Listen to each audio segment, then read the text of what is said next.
책을 통해 정치인의 삶과 발자취를 이야기하는 시간 오유경의 인생 책방. 오늘 모실 주인공은요. 사건 반장 하면 생각나는 분입니다. 정말 생생한 현장의 목소리를 전하던 경력을 살려서 삶의 반장으로 국회에 오신 분입니다. 더불어민주당 박성준 의원 오셨습니다. 어서 오십시오. 네, 안녕하세요. 반갑습니다. 반갑습니다.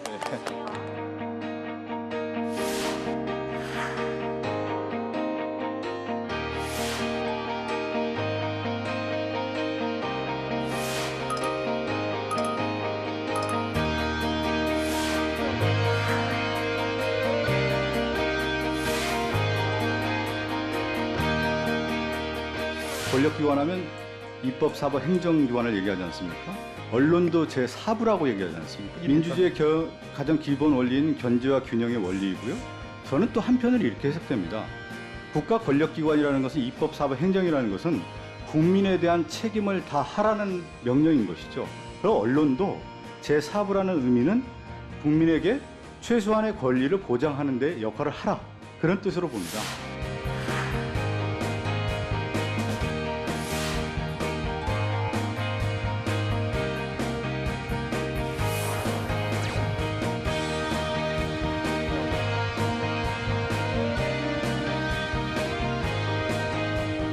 이제 국회의원 되신 지 1년 하고도 몇 개월 됐어요? 그렇죠. 지난 4월 15일에 이제 총선을 하고요. 네. 5월 30일 날 이제 국회 임기가 시작이 돼서 예. 1년이 훨씬 지났네요. 예. 제가 이렇게 돌이켜 보니까 어떻게 지났냐 싶을 정도로 빠른 시간이 흘렀던 것 같습니다. 많은 일도 있었고요. 아나운서였던 과거는 생각 안 나지 않아요? 원래부터 국회의원이었다 나는 좀 그런 모습이셔가지고. 그 모든 터전이 이제 방송국 아나운서였고 네. 또 아나운서를 통해서 많은 분들을 또 만났고 거기서 네. 제가 또 깨우친 바도 많고 그 토대가 하나하나 쌓여서 또 정치인의 이제 길을 걷게 됐고요. 또 방송하면서도 저는 늘 이제 정치를 하겠다는 생각을 했었는데 네. 그 꿈이 좀 실현됐습니다. 의원님은 딱 지금 뵈면은 왜 영화에 나오는 국회의원 스테레오타입의 약간 그 모습. 우리가 맞아요. 국회의원을 그린다고 하면 네, 있는 네, 모습. 그 모습이 딱 아, 생각나고 그래요? 특히 이게 사건 반장 너무 잘 어울리지 않아요? 너무 별명이 찰떡이십니다. 근데 반장님이라고 해도 이렇게 약간 테이블에서 새초롬하게 앉아 계실 분이 아니라 현장에 나가서 직접 부딪히는 그런 스타일이실 것 같은데 어떠세요? 어느 날 우연히 사건 프로그램을 좀 맡아달라고 해서 근데 마침 사건 반장이라는 프로그램이 있는데 이 사건 반장이라는 게 여러 사건이긴 하지만 예. 보통 뭐 살인 사건도 많이 다루고 뭐 치정 사건이라든가 다루었던 기억이 나요. 그리고 이제 그것이 법적인 기반에서 이제 해설과 해석을 하다 예, 보니까 예. 삶의 모습이 이런 면도 있구나라고 하는 것을 생각하게 됐고 시청자들이 주변에서 봤던 얘기라든가 이런 사건도 다 있어 하면서 오히려 좀 친근하게 느꼈던 예, 것 같아요. 예. 그러면서 이 문제를 어떻게 좀 풀어가야 되느냐 답까지 주다 보니까 많은 분들이 해답까지 주네? 이런 방송이 더 있어? 그것이 이제 시청자들에게 많이 다가갔던 것 같습니다. 국회의원 되기 위한 예습 같은 프로그램이었다는 생각이 들어요. 지금 생각하니까. 좀 그런 면도 있죠. 그쵸? 예. 이제 방송을 하다 보면 인지도가 매우 중요하잖아요. 예. 나를 알릴 수 있는 방송이 있고 그 방송과 저를 일체시킬 수 있는 프로그램이 네. 하나 있으면 참 좋은데 예. 당시에 이제 사건 반장이라는 프로그램이 모든 방송, 그러니까 KBS, MBC, SBS를 다 통틀어서 네. 제가 1위를 했거든요. 그러니까 그 시간대 대단해요. 그 시간대 제왕이었습니다. 그냥. 아, 방송이라고 하는 것이 제가 혼자만이 아니라 예. 종합 플레이잖아요. 서로 도와주고 협업을 해야만 이제 잘 이룰 수 있는데 그 방송이 그래도 잘 이루어져 가지고 제가 정치라는 게 이제 조화인데 네, 네. 그 이전에 방송이 잘 조화를 이뤄서 그것을 학습을 해서 이렇게 넘어온 네, 것 같습니다. 네. 이 자리에요. 그 예. 한준호 의원 네, 네. 나왔고 고민정 의원 네. 나왔고 지금 박성준 의원 공통점이 뭘까요? 아나운서.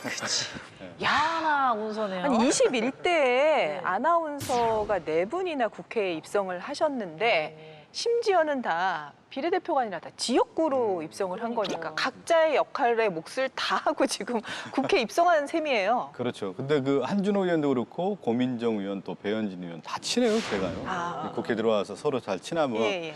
그리고 또 공통적으로 이제 방송을 했다라고 하는 공통 분모가 있어서 네. 가서 또 대변인들 다 하고 있더라고요. 그렇죠. 지금도 원내대변인 하고 계시고. 저는 이제 원내대변인 하고 지금 네. 이제 이재명 그 후보 대선 후보 이제 캠프 대변인을 맡고 있습니다. 직업이 대변인으로 되고 있습니다. 그러시네요. 아니 안 그래도 워낙 친근한 이미지를 갖고 네. 있으시니까 대변인을 쭉 맡아오신 게 아닌가 싶은데 본인만의 그 대변인의 철학이 있다면 무엇일까요?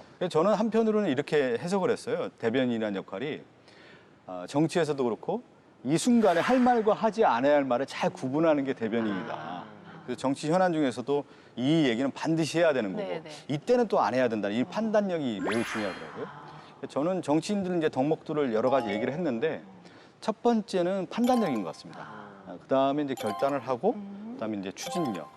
더 나아가서 큰 정치인들은 이제 업무 조정 능력이고 예. 사람들과의 이제 그 인화 능력이라는 네, 것이 네, 매우 네. 뛰어난데 네. 대변인의 첫 번째 동목은 판단이고요. 그걸 잘 전달하는 힘, 거기에 달려 있다고 봅니다. 지금 이렇게 얘기 들어보면 정치를 하기 위해서 태어나신 분 같은데. 전 남 같지 않은 게 저희 같은 그 지역, 제가 지역 주민이거든요. 그래요? 지역민이세요? 예, 아, 성동구입니다. 예, 반갑습니다. 성동구도 여러 구가 있는데 어느 동에 사십니까? 저는 하왕십리동에 삽니다. 하왕심님은 네. 제 지역구가 아니고요. 네. 홍익표 의원님. 되게 좋아하시네. 시야 여러 개 보이시고. 아이고, 저희 쪽이 아니라고 여보세요? 하시고. 정치에는 언제부터 관심이 있으셨는지. 저는 어렸을 때부터 있었던 것 같아요. 제가 고향은 아주 시골에서 태어났는데 네. 시골 농촌 마을에서 태어났는데 그 당시 이제 TV를 이렇게 보고 네. 또 신문 같은 걸 보면은 정치인들 되게 관심 있게 봤던 것 같아요. 그래서 어렸을 때 봤던 그 정치인들과 이런 사회 저명 인사들에 대한 네. 것들은 그 이력을 제가 다 꿰고 있어요. 그냥 머릿속에 이름하고 그 사람이 어떤 삶을 살아왔고 어떤 일을 해왔는지가 네. 그냥 몸소 그렇게 그래요. 배워지더라고요. 그래서 그런 생각을 했죠. 내가 크면 이런 정치인이 좀 되고 싶고 정치를 해서 이런 일들을 하고 싶다라는 네, 생각들을 막연하게 어렸을 때 했는데 그거를 이제 사회생활을 하면서 끊임없이 이제 만들어갔던 것 같습니다. 예. 네. 그러니까 박성준 의원 같은 경우는 기억이 나는 게 보통 이제 아나운서들이 뭐 정치할 거야 뭐 이런 말 하면은 아유 무슨 정치나 그러니까. 관심 없어 막 보통 이렇게 이런 얘기한단 반응이 말이에요. 맞아요. 나중에 하게 되더라도. 네네. 근데 우리 박성준 의원은 나 자기 정치에 뜻이 있습니다라고 미리 밝혔다고 저는 미리 기억이 얘기했죠, 다들. 네, 기억이 나고 본인이 실제로 그렇게 뭐 학사도 정치학하고 석사도 하고 박사도 하면서 차분히 준비를 하고 그냥 본인 얘기하고 방송할 때도 예. 뭐 주변에서 뭐 박성준 앵커는 뭐 정치할 것 같아 그러면 난 기회가 되면 정치하겠다고 그렇게 얘기를 클리어하게. 했어요. 정말 말이 씨가 됐네요. 그리고 이제 저만의 어떤 생각들을 좀 정리할 필요가 있다라는 예. 생각이 들어서 좀 예. 두 가지를 접목할 필요가 있다는 생각이 들었어요. 그게 하나가 뭐냐면 저널리즘 영역하고 이제 아카데미즘 영역이 있지 않습니까? 네. 그래서 학문적 영역을 해서 저의 이제 콘텐츠를 좀 채우고 싶은 생각들을 늘 했었고 그것을 이제 방송하면서도 공부를 했고요. 네. 또 석박사뿐만 아니라 제가 이제 평소 독서 클럽을 운영하면서 같이 이제 이런 오늘 같은 책들, 네. 오늘 소개할 책들을 이렇게 계속 공부하면서 토론하고 그것을 상당히 오랫동안 했었습니다. 네, 네. 자, 오늘 이게 박성준 의원이 인생책으로 선택한 책은 미국 헌법과 민주주의라는 참 묵직한 책을 이제 인생책으로 선정을 해주셨어요. 그 미국의 어떻게 보면 원로 정치학자, 이제 존경받는 예일대학교의 로버트 달 교수님의 책이라고 하는데 우리 허희 평론가가 좀 소개를 해주시죠. 예, 사실 이 책을 의원님께서 추천해 주셨을 때 네. 굉장히 든든했습니다. 정치학 왜요? 박사님이 계시니까 이분한테 기대면 네. 되겠다라고 생각하고 있는데요. 네. 뭐 잠깐 말씀을 드리면 이 책은 로버트 달 교수가 86세 나이에 썼습니다.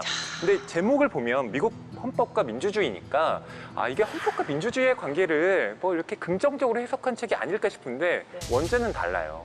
원제는 미국 헌법은 과연 민주적일까? 이야, 도발적인 질문. 그렇죠, 그렇죠. 그러다 보니까 이 책은 정말로 네. 헌정주의라고 하는 것이 민주주의에 도움이 된다기보다는 오히려 민주주의의 어떤 요소들을 해치는 부분이 있다. 네, 네. 과연 그것이 무엇인가를 비판하고 있는 책입니다. 예컨대 미국 같은 경우는 양원제 시스템이라든가 예. 또 대통령 선거인단 제도를 운영하고 있잖아요. 네. 이것이 민의를 정말로 제대로 반영하고 있는가? 라는 질문을 통해서 지금 우리의 민주주의를 좀 돌아보게 하는 책이기도 하고요. 미국의 정통 정치학자로 그렇죠. 86의 원로 학자가 자기의 학자적인 인생을 정리하면서 과연 미국의 헌법은 민주적인가라는 질문을 던지면 우리도 사실은 민주주의의 본산이 미국이라고 생각을 하고 있는데 놀랍지만 제 생각에는 미국 국민들이 또 깜짝 놀랐을 것 같아요. 네, 네. 그렇죠?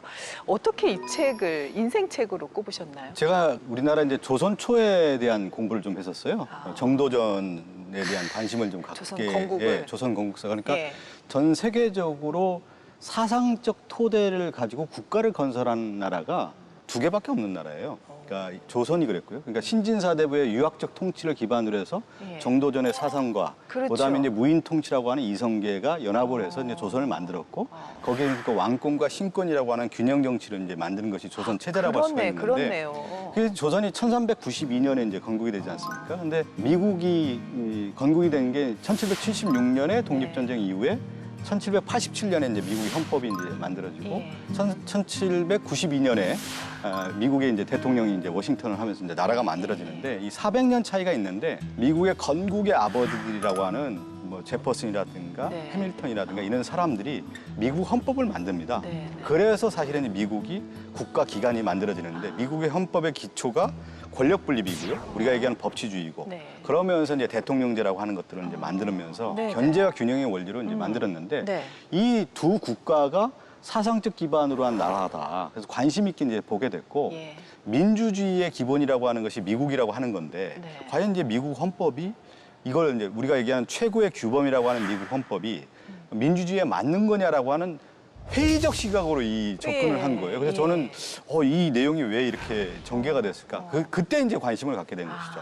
그 질문에 역시 도발적이라고 생각하셔서 그렇죠. 낚시질을 네. 당하신 건가요?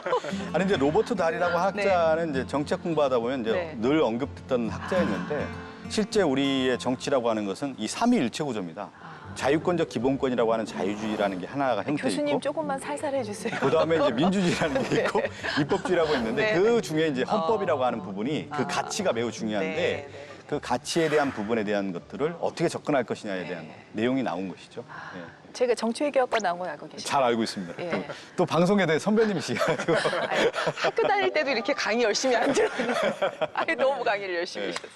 네, 자 미국의 대정치학자가 쓴 책입니다. 미국 헌법과 민주주의. 과연 미국의 헌법은 민주주의적인가라는 도발적 질문을 던지셨는데요. 그 로버트 달이 던진 세 가지 질문을 이제 하나하나 살펴보도록 하겠습니다. 자, 미 저명 정치학자의 세 가지 질문을 저희가 대표적으로 뽑아봤습니다. 첫 번째,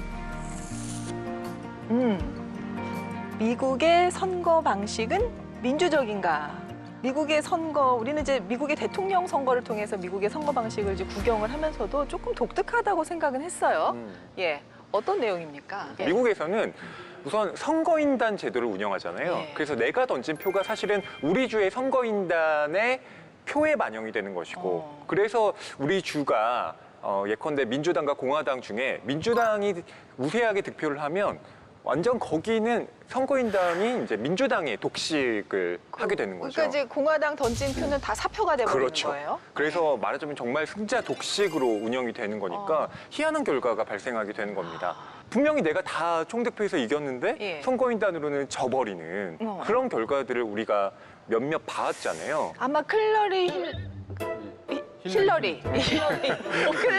클럽이요.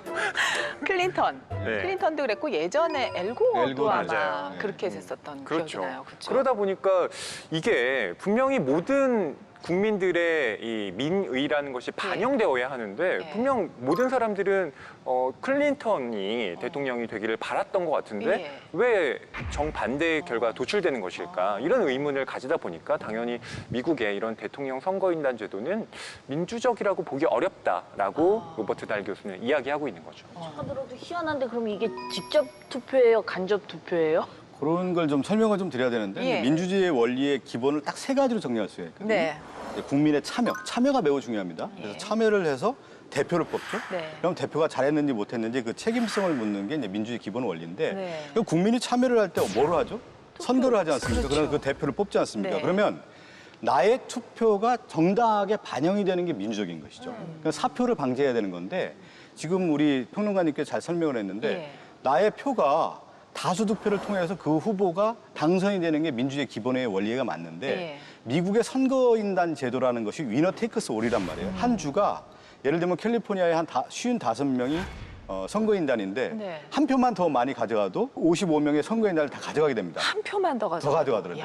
그러다 보니까 이제 어떤 의미가 되냐면 일반 투표에서 얻었던 후보하고 이게 비례가 되지 않는 그런 상황이 되는 것이죠. 그러니까 힐러리 클린턴이 한 제가 알기로는 한 200만 표 정도로 그 표가 더 앞섰는데 선거인단에서 지다 보니까 트럼프가 당선되는 그런 현상이 나타나는 것이죠. 그러니까 미국의 선거제도가 그렇기 때문에 네. 제가 얘기한 것처럼 참여를 통해서 대표를 뽑았는데 이 대표가 실질적으로 국민의 의사, 민의를 제대로 네. 반영하지 못한 제도 아니냐. 그렇다고 하면 이 자체가 민주적인 제도가 아니다라고 하는 것이 로버트 달의 이제 주장인 것이죠. 각 주마다 그 선거인단 수도 천차만별인 것 그렇죠. 같은데 네. 그럼 어떻게 해서 이 수가 정해지는 거예요? 그러니까 538명인데요. 네. 그러니까 인구 비례에 따라서 이제 선거인단을 만드는데 네. 워싱턴 DC 같은 경우는 한 3명밖에 안 됩니다. 그러니까 이런 걸 다 조사를 해서 하는 건데 당시에 미국의 이제 헌법이 만들어질 당시에 독특하게 된 거예요. 그러니까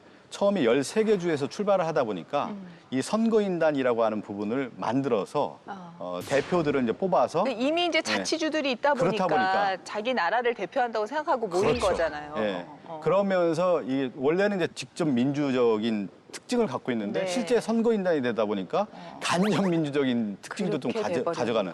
그러니까 로버트 달 교수가 과연 그러면 이게 민주적인가라고 하는 부분을 얘기했는데 네. 많은 분들은 사실은 여기에 대해서 잘 모르다 보니까 미국의 선거인단 제도가 민주적이다라고 생각하는데 그렇지가 않다라는 아니 그래서 거죠. 그게 좋은 건가? 저도 옛날에 생각한 적이 있었던 것 같아요. 근데 참 예. 미국의 전통적인 정치 역사에 보면은 그 승복의 문화라고 할까요?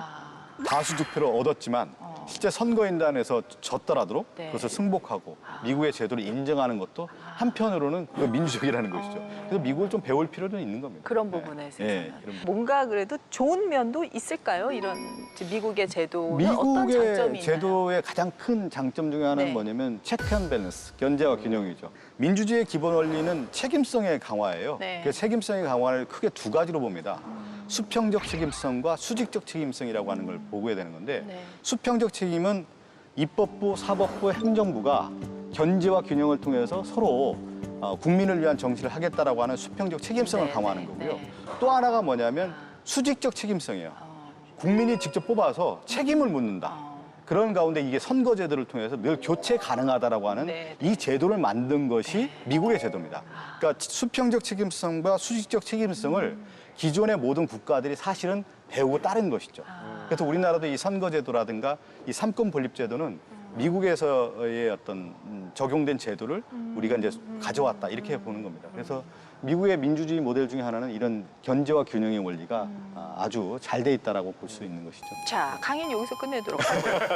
그래서 그 당시에 이제 현실 정치로 돌아와서 어. 야, 선거 어땠는지 이게 정말 TV에서 앵커도 하시고 또 이제 인물도 이제 좋으시고 말씀도 이렇게 잘하니까 굉장히 이제 쉽게 어떻게 선거에 이기신 건지 아니면 조금 힘들게 이기신 건지. 지상욱 예, 예. 당시 이제 의원이었는데 예, 이제 예. 후보하고 경쟁을 했고요. 또 그분은 이제 인지도도 높았고 예. 아무 저도 이제 방송을 했다고 하지만 그리고 영화 배우 이제 심은하 씨가 있었기 때문에 매우 상당히 힘든 싸움이었죠. 그 사모님 구박하신 건 아니죠? 아니 아닙니다 전혀. 그래서 저는 그랬죠. 그래서 심은하 씨가 나오면 네. 당신은 좀 조용히 지내는 게 좋겠다. 아니 왜 그러냐면 또 선거는 네, 예. 제가 해야 된다 생각을 했고 방송에서 이제 여론조사 같은 게 발표하지 않습니까? 네. 그러면 박빙이다 뭐 이렇게 나오고 뭐 이제 시장에 막 심은하 씨 다니고 그러면 캠프에 들어가면 술렁술렁 거려요. 와 심은하 씨 다녔다 뭐 박빙이다 하면은 그렇지. 그때 이제 자기가 중심이 딱 잡아야죠. 그때 중심 잡고 나는 반드시 이길 수 있다. 이걸 돌파한다. 이런 생각을 가지고 하는데 인간이기 때문에 밤에 잠이 안 오죠. 이거 반드시 내가 이제 돌파해야 되는 건데 쉽지 않은 게임이죠. 그건. 그때 출구조사는 지는 걸로 출구조사는 지는 걸로 예, 나왔죠. 나왔다가 진짜요? 이제 결과는 또 예. 이기셨잖아요. 어떠셨어요? 출구조사하고 나서 제가 이제 캠프에서 이렇게 방송을 쫙 보고 있지 않습니까? 예, 예. 그럼 출구조사했는데 저희가 지는 걸로 나오니까 갑자기 거기 계신 분들이 조용해가지고 정말 그냥 안색이 다 침체가 쫙 있더라고요. 근데 그때 또 제가 내색을 하면 안 되잖아요. 포커페이스 하셔야죠. 괜찮다. 딱 하면서 괜찮다? 좀 이따 내가 다시 오겠다 하면서 딱 왔는데 속으로는 어땠어요 그때? 저는 근데 이게 정치는요 예. 무조건 자기가 이긴다라고 뭐 착각 아니 착각을 해야 되더라고요. 자신감이 자신감 그만큼 있어요. 그리고 이런 자신감이 자기가 있어야만 상대를 설득할 수 있는 힘이 생기는 거예요. 제가 이제 연설할 때 예. 항상 그렇게 하거든요. 이길 수 있는 후보, 이겨야만 하는 후보, 박성준입니다. 이렇게 쫙 이렇게. 아, 좀 이길 수밖에 없는 후보네요. 그렇게 이제 얘기를 해야만 네네. 설득이 되는 거고요. 근데 예측 조사가 보통 예측 조사 잘 맞는 편이잖아요. 네. 그게 딱 나왔는데도 나는 이긴다는 신념은 그때까지 계속 갖고 계세요. 첫 출발부터 그렇게 들어가야 돼요. 그러니까 이미 회사 사표를 쓰기 전부터 나는 이긴다. 나는 이긴다라고 생각하지 않고 들어가면은 중간에 얼마나 많은 난관이 있습니까? 그렇죠. 그리고 그 모든 일도 스포츠도 그렇고 정치도 그렇고 심리 싸움이거든요. 내가 심리에서 내가 무너지면 거기서 이길 수가 없기 때문에 진짜 멘탈 강하신 것 같아요. 옆에 있으면 네. 만약에 의원님이 뭐 사시잖아요. 그거 다 따라 살 것 같아요. 의원님이 이거야! 쓰는 거 나도 막 사야 돼. 이럴 것 같아. 뭐 재능 지역 있으시네. 주민이라고 아까 주장하셨는데 네. 뭐 지역 주민으로서 궁금한 건 없으시고요. 저 궁금한 게 어.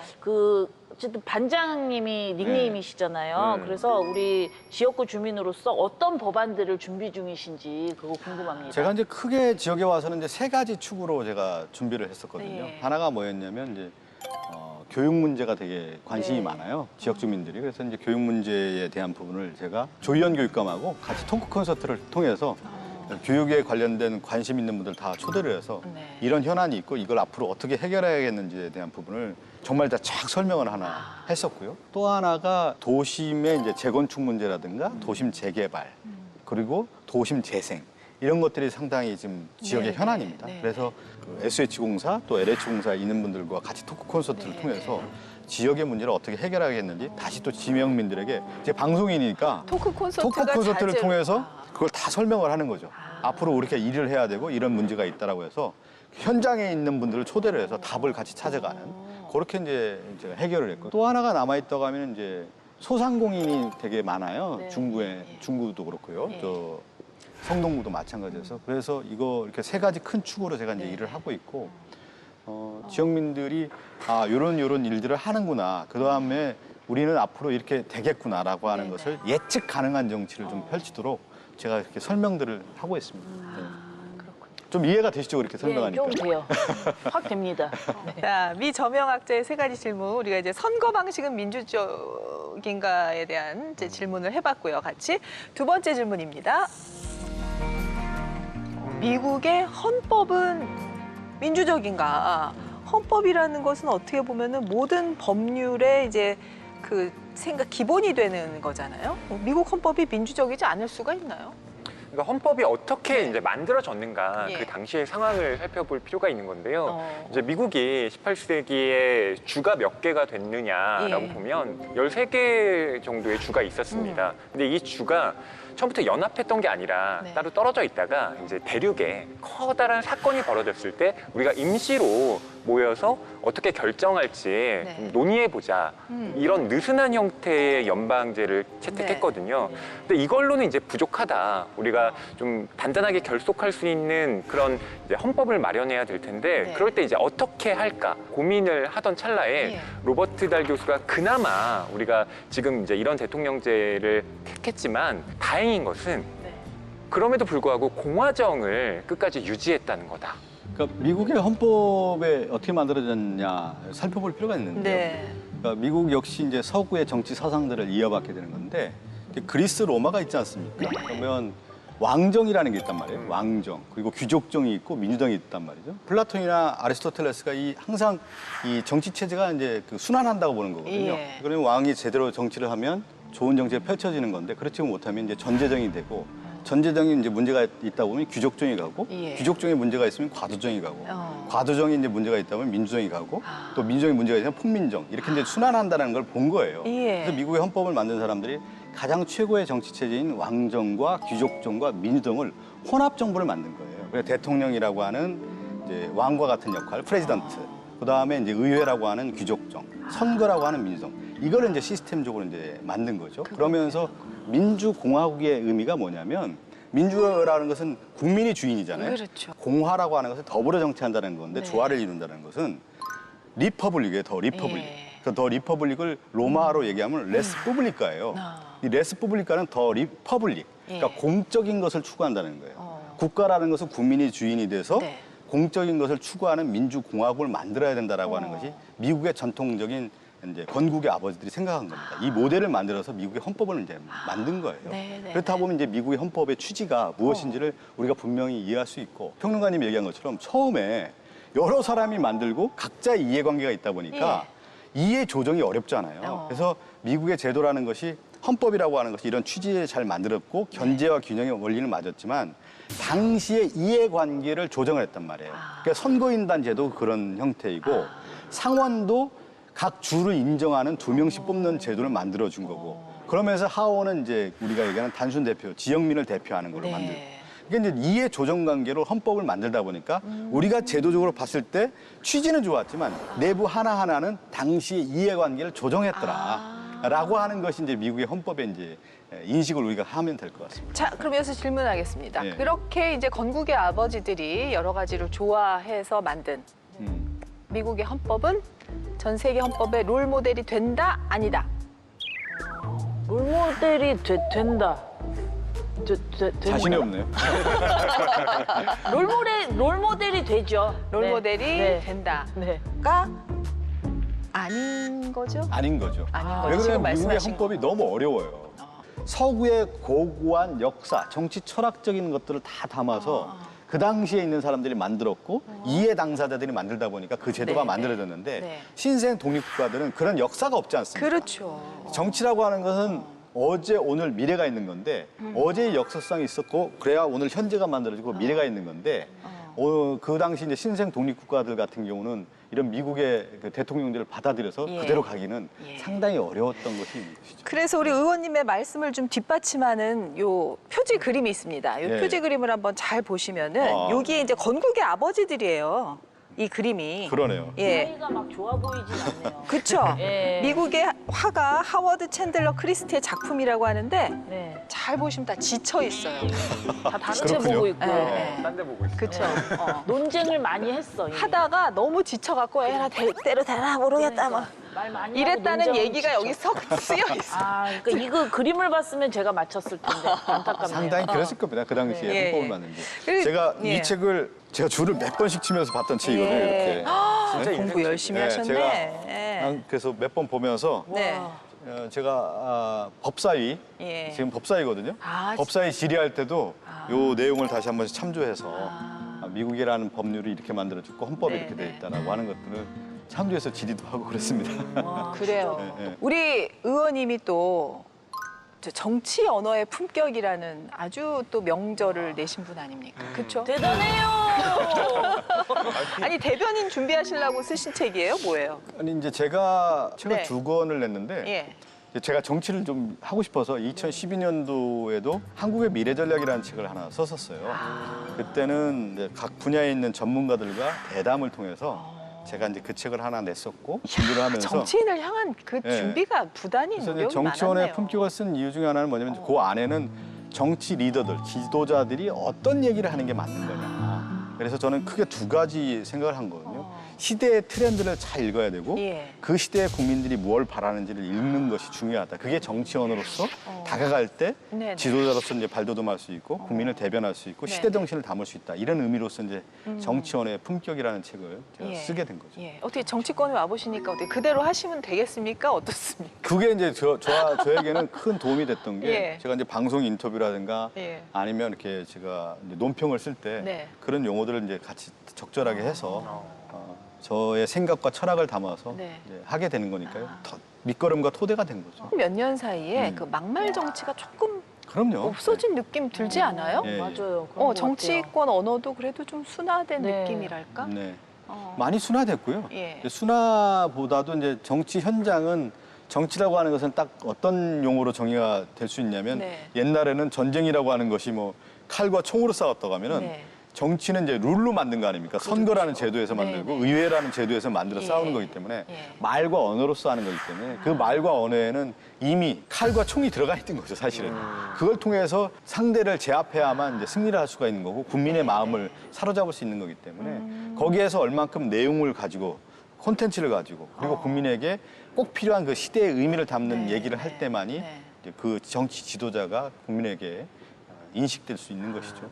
근데 오늘 이제 우리 의원님하고 막 이렇게 얘기를 하는데 좀 속이 시원한 게 말씀을 잘하시니까 네. 정치라는 게 좀 소통인데 예, 예. 이 자기 신의 생각을 이렇게 말씀을 잘하셔갖고 조리 있게 얘기하니까 뭔가 이제 정치가 잘 될 것 같은 느낌도 들고요. 정치는 한편으로 욕먹는 직업이거든요. 그렇죠. 예. 41대 59라고 하는 얘기가 뭐냐면 정당 정치이기 때문에 네. 나를 지지하는 사람들이 51%가 되면 승리하는 거고 예. 반대측은 늘 있기 마련이거든요. 예. 그러니까 극단적인 반대층이 한 20에서 30%는 분명히 있습니다. 정치적인 진영이라는 논리가 있기 때문에. 네. 그래서 제가 한번 보수 채널에 한번 나가가지고 예. 그 모 후보, 야당의 모 후보를 제가 이제 상당히 이제 비판을 많이 했죠. 아. 정말 비판을 많이 했거든요. 아. 준비가 안 됐다. 이런 정치가 돼서는 안 된다. 우리가 정치가 이렇게 해서는 안 된다. 막 이렇게 얘기를 많이 했거든요. 예. 끝나고 났더니 막 댓글이 그걸 다 또 감내하고 또 그렇게 하는 보세요, 거죠. 직접? 아, 저 한번 봐야죠 이렇게. 야. 근데 난 저는 못 또 볼것 이렇게 같아. 보면서 재밌어요. 아, 이런 얘기가 있구나. 그걸 내가 또 이렇게 대단해요. 받아들여요. 멘탈 갑이에요, 진짜. 멘탈 갑이에요. 그렇죠. 진짜 그게 내려오죠. 정치 현실인 거죠. 아. 그걸 인정하고 받아들이지 못하는 정치하기 어려운 거죠. 그러시고. 재밌어요. 그런 거 보면 또. 예. 미저명 정착제 3가지 질문자 마지막 질문입니다. 미국의 정치 제도는 민주적인가? 야, 선거 방식, 헌법, 이제 정치 제도까지 꼽아 보겠습니다. 미국의 정치 제도라면은 이제 뭘 얘기하는 우리나라는 거죠? 단원제 시스템이잖아요. 그렇죠. 국회의원을 그냥 지역구에서 뽑으면 되는 네. 건데 여기는 하원 의원도 뽑아야 되고 상원 의원도 뽑아야 됩니다. 그리고 보통 상원 의원과 하원 의원이 뭐가 그렇게 다르냐라는 네. 생각이 들 수밖에 없잖아요. 실제로 이 책에서 그런 질문을 던지고 있습니다. 상원 의원이 뭘 하지? 왜 필요하지?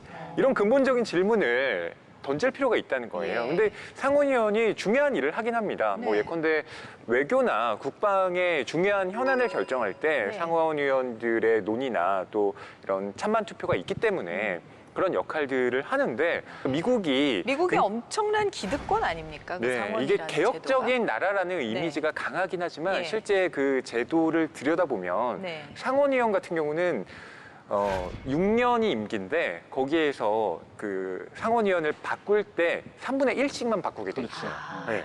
그러다 보니까 우리나라는 한 번에 그냥 싹 갈면 되잖아. 네. 그게 우리나라의 어떤 정서 같은 건데 네. 미국은 그렇기 때문에 쉽게 바뀌지 않습니다. 미국의 그 주가 인구가 많은 주도 있고 적은 주도 있지 않습니까? 그렇죠. 그러니까 대표로 인정받고 싶었던 거예요. 그래서 예. 그 주에 인구가 많든 적든 간에 2명씩 상원의원을 다 배정을 한 거죠. 그 주를 대표하는 그렇죠. 의원들인 네, 거죠. 그 2명씩 다 이제 배정을 해서 네네. 100명 정도 이렇게 한 건데 형그러니까 사실은 그 유권자의 표가 제대로 반영되지 않은 상원이 된 것이죠. 그 부분도 이제 문제가 있는 거고 양당제라는 형태인데 네.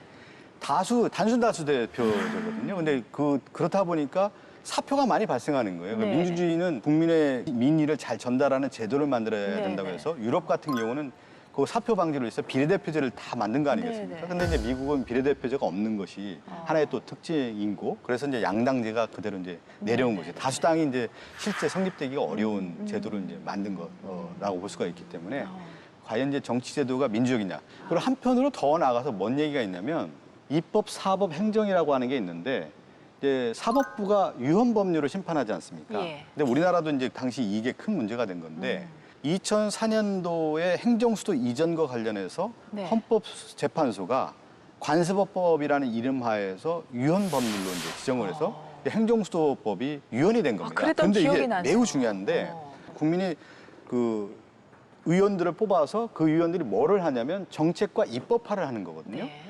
그래서 대통령을 뽑고 의원들이 뽑아서 행정수도라고 하는 법을 만들어서 통과를 시켰는데 예. 사법부는 사법부가. 시험을 통해서만 된 사람들 아닙니까? 예. 국민의 민의를 받아서 선출된 사람이 아니란 말이죠. 네네. 그런데 어떻게 위헌 법률을 심판을 할 수 있겠느냐. 그래서 미국에서 이 제도에 대한 부분을 매우 문제제기를 합니다.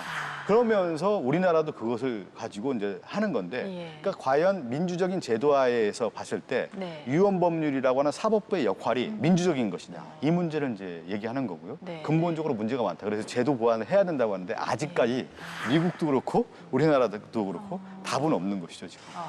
그러면 비민주적이라고 느꼈던 그 상원의원 선출 방식 그 부분을 우리 굉장히 품격 있는 의원님께서 직접 한번 낭독을 해주시면 좋을 것 같습니다. 아, 그래요?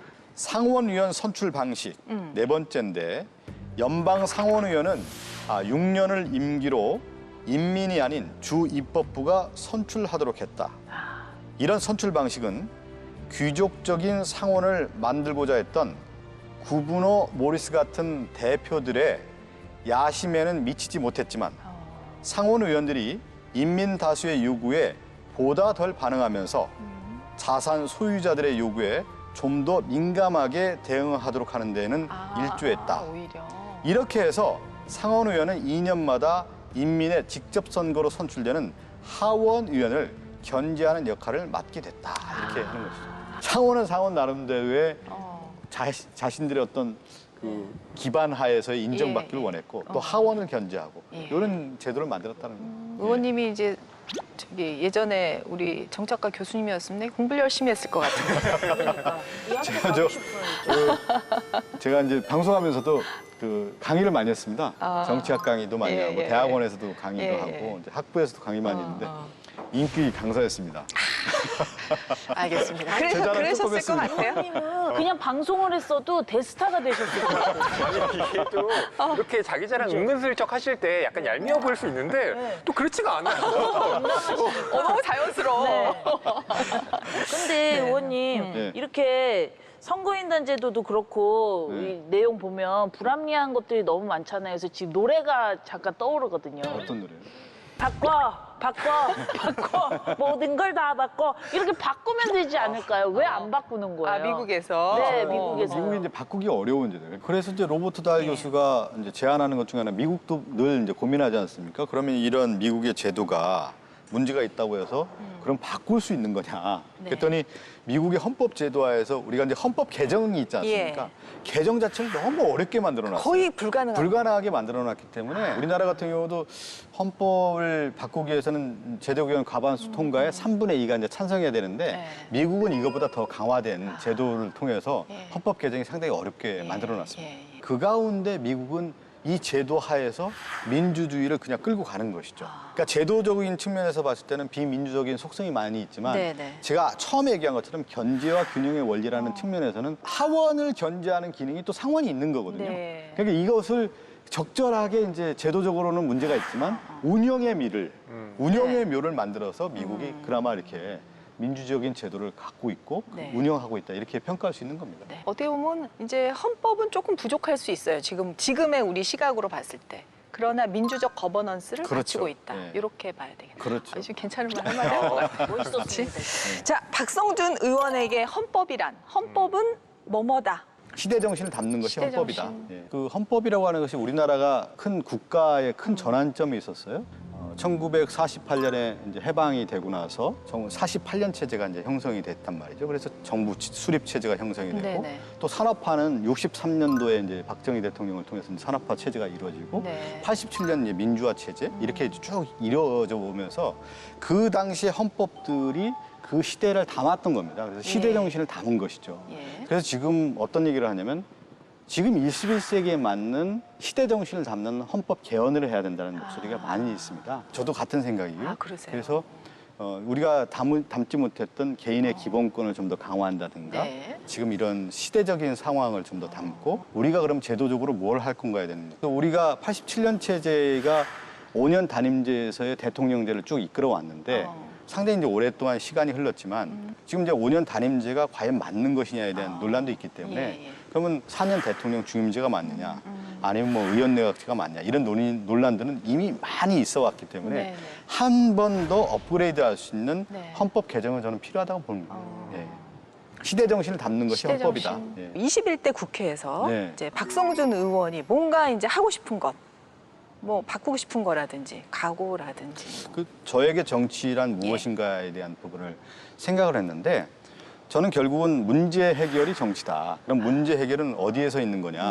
그러면 문제 인식에 있지 않겠습니까? 그러면 과거에서부터 온 현재의 문제는 저는 크게 두 가지라고 봐요. 하나가 뭐냐면 부패의 문제과 하나가 불평등의 문제. 그러니까 이 경제적인 문제가 상당히 연관이 돼 있는 것이죠. 그래서 부패 문제를 늘 우리가 해결해야 되는 거고 사회 양극화와 같은 이 불평등 구조 문제, 불공정의 문제를 해결하는 것이 이제 정치의 영역이고 또 하나가 매우 중요한 게 뭐냐면 현재에서 미래의 대안을 만들어가는 것, 그 문제 해결, 대답을 찾는 것인데 그게 크게 두 가지입니다. 하나는 인재 양성, 교육의 문제고요. 두 번째가 이 R&D와 같은 과학기술을 통해서 우리의 삶의 네네. 먹거리를 만드는 문제이기 때문에 저는 정치의 영역을 이렇게 크게 이렇게 보고 있어요. 그래서 이런 문제에 좀 치중을 해서 정치를 하고자 하는 생각을 갖고 있고 그러한 문제를 해결하기 위해서는 매우 중요한 것 중에 하나가 뭐냐면 선거입니다. 선거에서 좋은 후보를 만들어서 그 후보가 문제를 해결할 수 있게끔 도와주는 거거든요. 그게 저는 이제 내년 대통령 선거에서 그 역할을 해서 그 대통령이 그 역할을 할 수 있게끔 제 생각을 좀 담는 네. 그런 일을 좀 하고 싶은 것이 역할입니다. 자, 이제 공부는 끝났는데 예. 진영 씨 오늘 어땠어요? 우리 어우, 박성준 의원님. 시간 가는 줄 모르고 들었습니다. 사실 오늘 내용이 쉽지는 않은 내용이잖아요. 그랬어요. 근데 저 같은 일반인들도 아 그렇구나 하면서 이렇게 공부를 그래요? 이렇게 졸지 않고 한 거는 정말 40년 평생 처음입니다. 예. 우리 친근갑 그리고 소통의 왕이신 네네. 것 같아요. 예. 아마 많이 기대하도록 하겠습니다. 아, 우리 허위평론가 오늘 이 네. 책을 이제 한 줄로 좀 표현을 해준다면? 저는 이렇게 한 줄을 평하고 싶습니다. 민주적 평등의 예외는 없다. 헌법조차도. 네. 이렇게 명언을 멋있어 진짜. 왜요? 아니 로버트 달 교수가 한 얘기입니다. 아, 그랬어요? 예, 예. 의원님 오늘 이제 시청자분들께 이제 사건 반장이 아니라 국회의원도 박성준으로서 좀 인사 말씀드릴 좀 기회를 좀 드리겠습니다. 아, 하고 네. 싶은 말씀 있으시죠? 제가 이제 1년이 넘었습니다. 네. 국회에 와서 이제 많은 걸 배웠고요. 또 이제는 좀 더 이제 성숙과 숙성의 단계를 통해서 이 나라가 어떤 나라가 돼야 되고 무슨 일을 해야 될지 제 나름대로 이제 생각을 많이 정리를 해서 실천을 해서 국민의 삶의 질을 향상하는 게 정치라고 생각됩니다. 네. 민생 문제 해결하면서 예. 또 국민의 민의를 잘 받아들여서 네. 옳은 정치, 바른 정치 가는 그런 예. 정치인의 길을 가도록 하겠습니다. 내추럴본 폴리티션, 타고난 정치인이라는 생각이 들면서 앞으로의 초선 이시지만 기대가 많이 되고요. 앞으로 가는 길 응원하도록 하겠습니다. 네, 네, 함께 해주셔서 감사합니다. 네 감사합니다. 감사합니다. 네, 감사합니다.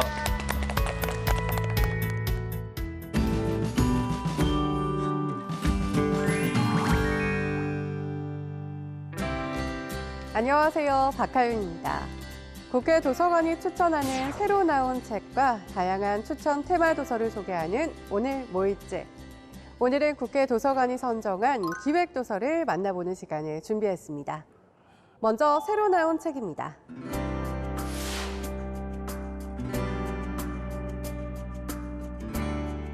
와인은 세상에서 가장 문명화된 것 중 하나이며 동시에 가장 자연적인 것이기도 하다. 유난히 와인을 사랑했던 미국의 대문호 어니스트 해밍웨이가 오후의 죽음에 남긴 문장인데요. 첫 번째 책은 해밍웨이와 같이 와인에 빠져 30여 년간 쌓아온 와인 정보를 담은 송점종 교수의 와인 오디세이아입니다.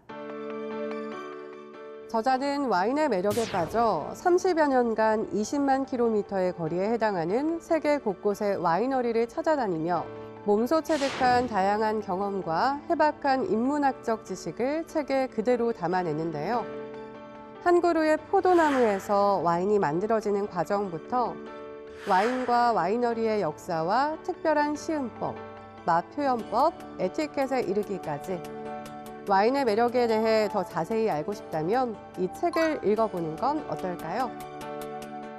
다음은 20세기를 대표하는 프랑스의 자유주의 우파 지식인 레이몽 아롱 교수와의 대담 내용을 정리한 책입니다.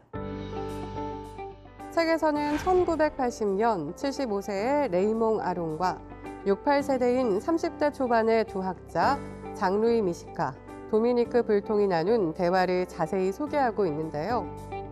평생 동안 강단에서는 철학자, 역사가, 사회학자로서 자유주의와 보수주의 사상을 정교화하고 밖에서는 언론인으로서 전체주의에 대항한 레이몽 아롱. 전체주의가 역사의 뒤안길로 사라진 오늘 역사를 통찰하는 해안과 우리 안의 전체주의에 대한 경계를 강조하는 레이몽 아롱 교수의 이야기가 궁금한 분들에게 이 책을 추천합니다. 다음은 국회 도서관이 특별한 주제를 선정해 엄선한 기획도서 책들을 만나보는 시간인데요. 이번에는 컬러 인문학을 주제로 다양한 색이 지닌 흥미로운 이야기를 담은 책들로 준비했습니다.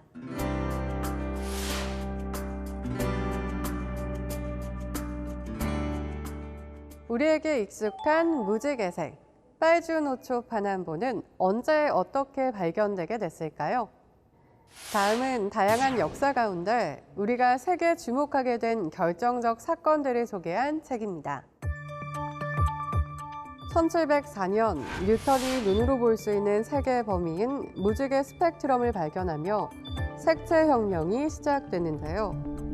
이후 회화에서 낮은 위치에 머물렀고 대중적으로도 천박하다고 여겨졌던 색에 대해 인류가 주목하고 본격적으로 연구하기 시작했습니다.